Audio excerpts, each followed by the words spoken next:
दोस्तों नमस्कार, मेरा नाम है समीर और आप देख रहे हैं विजन ऑफ समीर।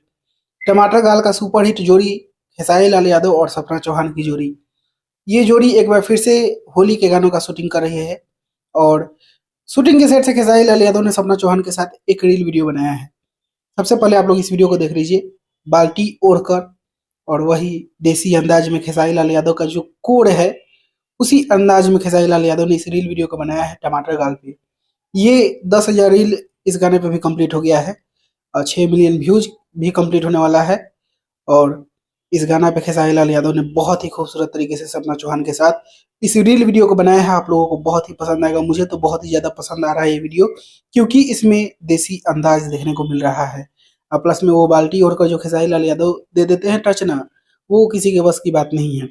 और दोस्तों मुझे उम्मीद है कि आप लोगों को पसंद भी आया होगा। तो आप लोग टमाटर गाल को भी सुनते रहिए, झगड़ा 2 को भी सुनते रहिए और गाने जब होली के रिलीज होने शुरू हो जाएंगे तो फिर आप होली में रम जाइएगा, एल्बम सॉन्ग को भुला जाइएगा। बाकी अभी के लिए इस वीडियो में इतना ही। आप लोग इस वीडियो को लाइक करिएगा, शेयर करिएगा। मैं मिलूंगा आप लोगों से एक नए वीडियो में। तब तक के लिए जय हिंद, वंदे मातरम।